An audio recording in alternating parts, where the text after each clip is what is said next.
Hey guys, Dr. Ben here. Welcome to a Power Pack Brokerpreneur Byte. Get ready to dive into proven strategies for recruiting top talent, retaining your best agents, and skyrocketing sales in the next 10 minutes. I'm your host, of course, Dr. Ben Spears, along with our real estate guru, Matt Vi. Join us as we unravel the secrets to take your brokerage to new heights. Let's dive in. Yes. Yep. I'm a broker. I'm a recruiting manager, and I'm sitting down with my agents, or maybe I'm a retention manager. Right. I'm sitting down with my agents, and I'm really trying to connect with them on an emotional level. And I'm trying to say, like, why did you get into this? I want to help you for those reasons. I don't want to try and push the reasons of maybe my top producers or even myself or someone else. So I want to know why you got into this. You find out, let's say for the sake of this conversation, that it falls into one of these four categories. Okay. Well, let's say you make a little note. I've got 4 agents. This is easy. I got one of each of them. Right. Right. I got the whole set. Right. That's right. Let's say you got 25, 50, 100, 700, 1,000 agents.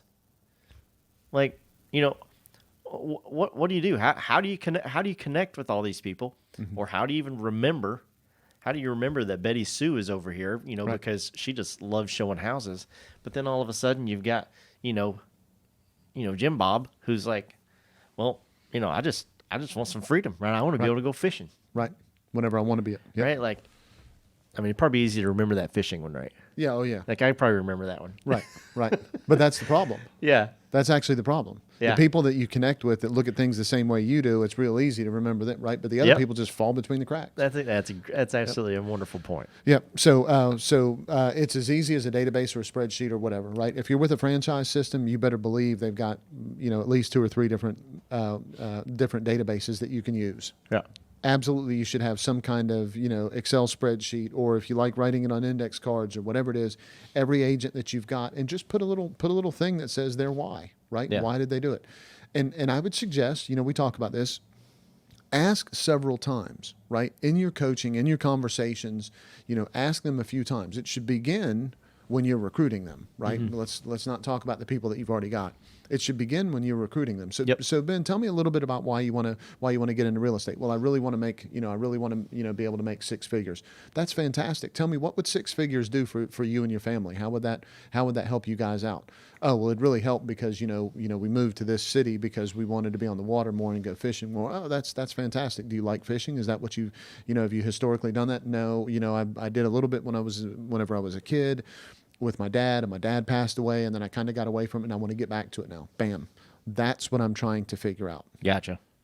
Right? It's not about the money. Yeah. It's about him being able to go back and be with his kids the way that he was with his dad before he lost his dad.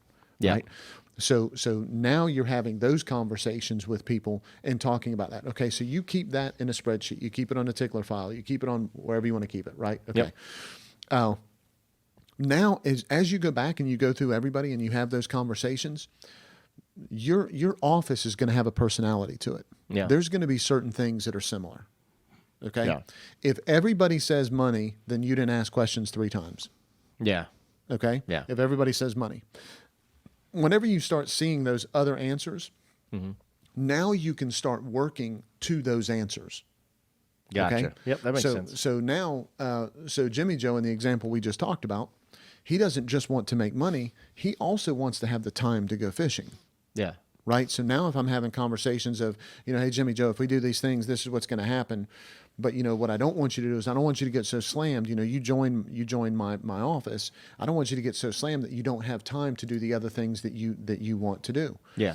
Or I want you to get so slammed that I want to help you find a TC or a buyer's exactly agent, right? Right. Yep. That's exactly what I was going to say. So absolutely you would want to say, I don't want you so slammed that you're forced into not being able to do those things. Because think what's going to happen. Jimmy Joe is going to make money, and if that was the only answer you were looking for, he's going to start making money, but he's not going to be able to spend the time with who he wanted to, how he wanted to. And he's going to start looking for that answer somewhere else. Yeah, he's like, this isn't what I was looking for. That's exactly right. And he might not even know it. Oh, yeah. Right. He Yeah, might it be might just be like, subconscious. I'm not happy. Right. I mean, and his kid's gonna cry because he couldn't go to the fishing rodeo with him. Right. And that's going to trigger all kinds of other stuff with him. And the next thing you know, he's like, yeah, I'm making money, but if I go over here, I can do this instead of that. And that person called and said that they really help with this and they can teach me how to run a team and whatever. Next thing you know, because you weren't really in tune with what Jimmy Joe was really looking for, because you didn't dig in, you didn't figure that out. Now he's looking somewhere else. You don't even realize he's looking somewhere else because you helped him make the money that he said he wanted to make. Yeah. But once you start getting down to those whys, you're going to start seeing some patterns. That's your training classes. Gotcha. That is who your guest speakers are in your office. That's who's attending your sales meeting. You start having those type of people come in, right? So as an example, let's say that you've got 3 or 4 people that want their kids to learn how to fish, okay? Yeah. And you've got an office of 10 people. That doesn't, I'm not telling you to have Bill Ants come to your sales meeting, okay? That's not what I'm Yeah. saying, right? What I'm saying instead is have a transaction coordinator come into the office and say, this is how I help. Have someone that does lead generation really effectively, have them come in and say, listen, if you're doing this and you want a team, here's the things that you got to do, and you have to do this instead of doing that. Now they're like, man, my broker really helped me out with that. Maybe I am going to get to go fishing with my kid more often if I just take a look at these things and do them different. Instead of saying, hey guys, I don't know anything about what the hell's going on with you and your business, but I'm going to run some classes, and those classes are going to be classes that I think you need to take. Yeah. The only way that you're going to be connected that way is if you really dig in and you really get emotional and you really figure out what their why is. Get them to the point where they're opening their heart up and saying, this is what's going to make a difference for me in real estate. And when you do that, then you're going to be able to speak to those things in your office. That's going to help with the recruiting, your culture, retention, the whole shooting match. Hey guys, this podcast is powered by Prospect Boomerang. We all know broker owners struggle with profitability. Prospect Boomerang compounds your profits by recruiting the best agents to your brokerage.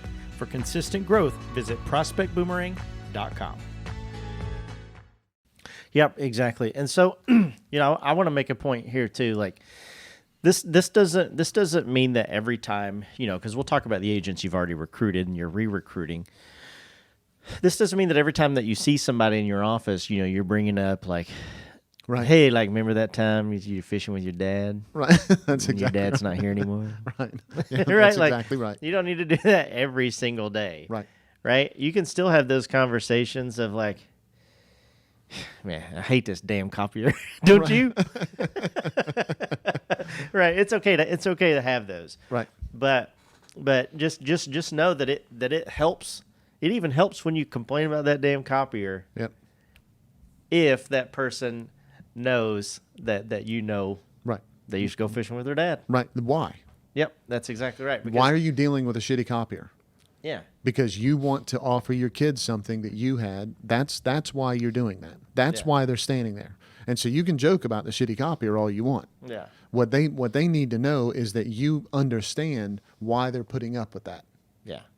That's gonna matter to them. Yeah. No. Yeah. That's amazing. And that becomes your culture. Yep. Right. It's like, because you can say nothing, but if you walk by when someone's working and they turn their head to just, because that's what we do when people walk by, they turn their head and they see you walk by, and maybe you nod your head or you throw your hand up at them. They're just connected. There's just that. There's just that connection.